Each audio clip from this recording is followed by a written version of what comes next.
అందరికీ happy Christmas. గట్టిగా happy Christmas. యేసుక్రీస్తు పుట్టుక ప్రపంచానికి సంతోషం అండి. ఎందుకు వచ్చారు ఆయన? వచ్చారు. నా కోసం ఏం చేశారన్న ప్రశ్న మీకుంటే ఒక మాట చెప్పి ముగిస్తాను.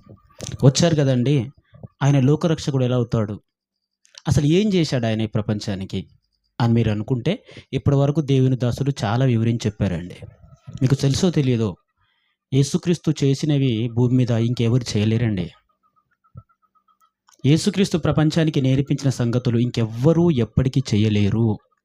యేసుక్రీస్తు వచ్చి ఈ సమాజాన్ని సంస్కరించాడు, విప్లవాన్ని తీసుకొచ్చాడు, ఈ సమాజంలో సమానత్వాన్ని నేర్పించాడు. గనుకనే ఆత్మ గౌరవం అంటారు చూశారా, ఆ పదానికి అర్థం చెప్పిందే ఆయన.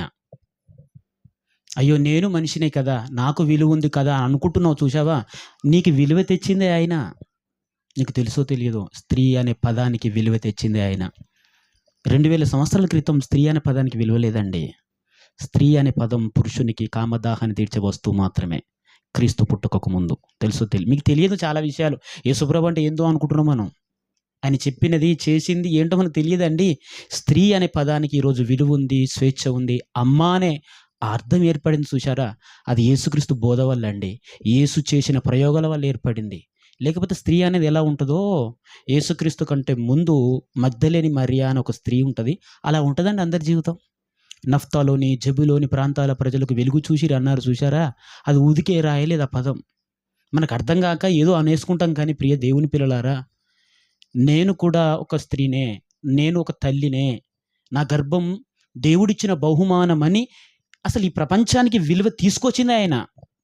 ఆ తర్వాత అవును, కుటుంబ పాత్రలో స్త్రీ కూడా గొప్పది, స్త్రీ కూడా విలువనివ్వాలి అని ఆ తర్వాత ఉద్యమాలు, సంస్కరణలు ఈ ప్రపంచంలో ఎన్నో వచ్చాయి. అది మనకు తెలియదండి. అది యేసు ప్రభు ద్వారానే జరిగిందని. అవును కదా. బైబిల్ ఏమనంటే వృద్ధులను గౌరవించండి అని పదం బైబిల్లో ఉందండి. ఎందుకు ఆ మాట రాశారంటే, ఒకరోజు కొరింథీ అని చెప్పుకుంటున్న యూరోప్ కంట్రీస్లలో అసలు వృద్ధులకు విలువ లేదండి.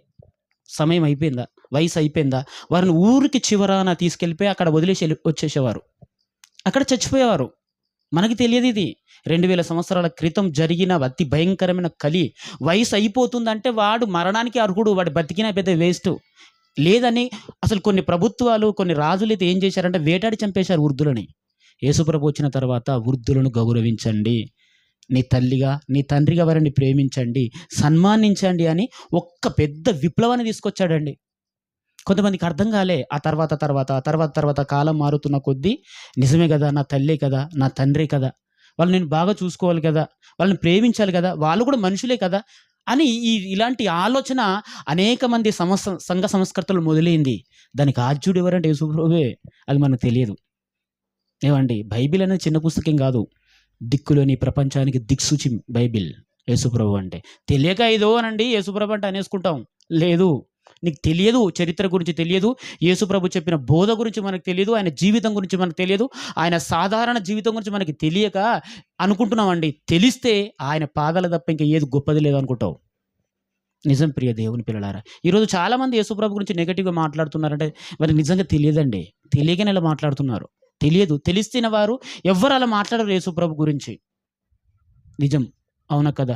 అప్పుడు ఆ కాలంలో క్రీస్తు పుట్టుక ముందుకు పిల్లలు పుడితే, ప్రియ దేవుని పిల్లలారా, వారిలో కనుక ఏమైనా లోపాలు కనుక ఉంటే వీళ్ళు శాపగ్రస్తులు, శపించబడిన వారు అని చంపేసేవారండి.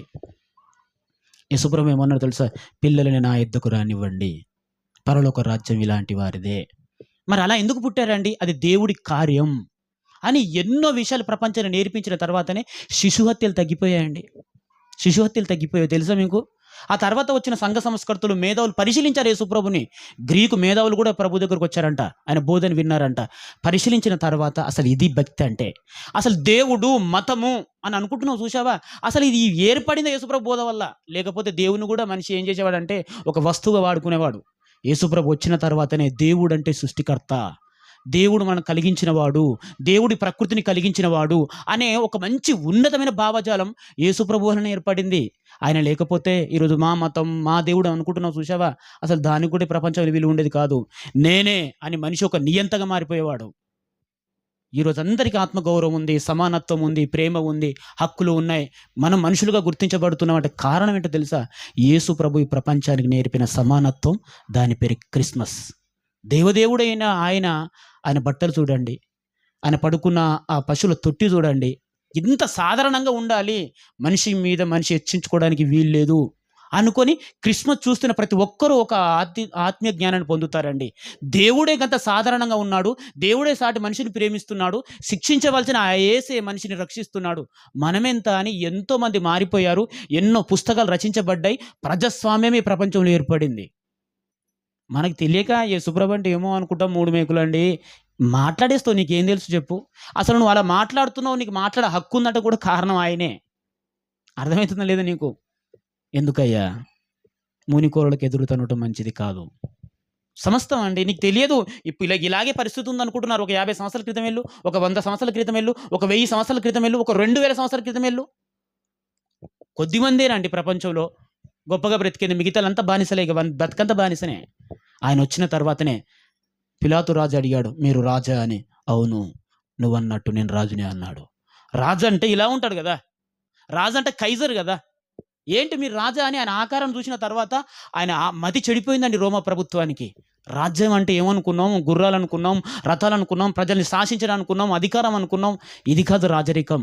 యేసు చూపించాడు ప్రపంచానికి రాజరికం. అది అనుకోని ఆ తర్వాత ఎంతోమంది రాజులకు ఇన్స్పిరేషన్ అయ్యాడండి ఆయన. చాలామంది కత్తులు విడిచిపెట్టి హింసవాదాన్ని విడిచిపెట్టి యేసు బోధ అహింసవాదాన్ని నేర్చుకున్నారు. అందులో మన మహాత్మా గాంధీ కూడా ఒకరు. చాలామంది అండి. స్వామి వివేకానంద గారు ఏమన్నారంటే, "నేను యేసుప్రభు కాలంలో పుట్టుంటే ఒక్కసారి పుట్టిన బాగుండు, ఒక్కరోజు బ్రతికిన బాగుండు, నా గుండెలో ప్రవహించే రక్తంతో ఆయన పాదాలు కడిగేవాడిని" అన్నాడు. నిజం. యేసుప్రభు మనకు అర్థం కాదండి. చాలా సింపుల్‌గా ఆలోచిస్తున్నాం. అలా ఆలోచించకు. ఆయన ఉన్నతుడు. ఆ పదమే పవిత్రం. ఆ పదమే శాంతి. ఆ పదమే ఈ ప్రపంచానికి సమాధానం. దాని పేరే క్రిస్మస్. ఆయన గనక నీ హృదయంలో వస్తే, ఆయన గనక నీ హృదయంలో పుడితే ఇక జీవితం గొప్పదండి. ఇది మతం ప్రచారం కాదు ప్రియ దేవుని పిల్లలారా. మన కుటుంబాలకు, మనకు అందరికీ ఇది దీవెనకరం, ఆశీర్వాదకరం. ఇక దీనికి మించింది ఏది లేదు. నువ్వు నమ్మినా ఇది నిజమే, నువ్వు నమ్మకున్నా ఇది నిజమే. నేను నమ్మానండి ఆల్రెడీ అని అంటావా? దాన్ని కొనసాగించు. ఇతరులకు దాన్ని ప్రచురించు. నీ కుటుంబానికి అందించు. రాబోయే తరానికి ఒక వరంగా దాన్ని అందించుపో. ఇక దీనికి మించిన పెద్ద ఆస్తులేం లేవు. ప్రార్థన చేసుకుందామండి. ఈ సమయం ఇచ్చిన దేవునికి మీ అందరికి ప్రభు పేరిట వందనాలు. ప్రార్థన చేసుకుందాం.